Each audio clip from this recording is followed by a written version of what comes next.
നമുക്ക് പഠിക്കാൻ വേണം. പക്ഷെ ഇത് കഴിഞ്ഞാൽ ഈ എഡ്യൂക്കേഷൻ കഴിഞ്ഞു, ഇനി യു ആർ ഫ്രീ. നമ്മൾ ഒറ്റയ്ക്കാണ്, നമ്മൾ ചിലപ്പോൾ കുറച്ച് ഫ്രണ്ട്സിനെ പോലെ ഉണ്ടാവും.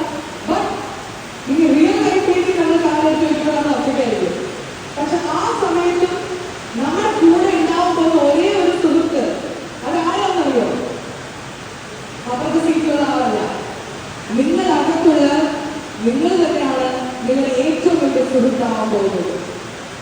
ഇത് നിങ്ങൾ പഠിക്കുന്ന കാര്യങ്ങൾ ടെക്സ്റ്റ് ബുക്കിൽ മാത്രമായിരിക്കില്ല. ഒരു സുഹൃത്തിനെ എങ്ങനെ ഡീൽ ചെയ്യണം, എങ്ങനെ സ്റ്റേജിൽ സംസാരിക്കണം, എത്ര സുന്ദരമായിട്ടാണ് നമ്മുടെ വെൽക്കം സ്പീച്ച് മുബിയിൽ പറഞ്ഞത്. എനിക്ക് പെട്ടെന്ന് ജീപ്പിനെയും ആദിനെയൊക്കെയാണ് ഓർമ്മ തോന്നുന്നത്. എന്ത് രസമാണ് ഈ കാലത്ത് മുണ്ട് എന്ത് എന്റെ ഷോൾ തുറന്നു വയ്ക്കാണ്ടില്ല. പക്ഷെ അവൻ ഫോക്കസ്ഡ് ആയിട്ട് he was talking on the mic. ഇത് തന്നെയാണ് കോൺഫിഡൻസ് എന്ന് പറയുന്നത്. നമ്മൾ കോൺഫിഡൻസ് ഫസ്റ്റ് പഠിക്കാനുള്ള ഒരു ഓപ്പർച്യൂണിറ്റി നമുക്ക് തരുന്നത്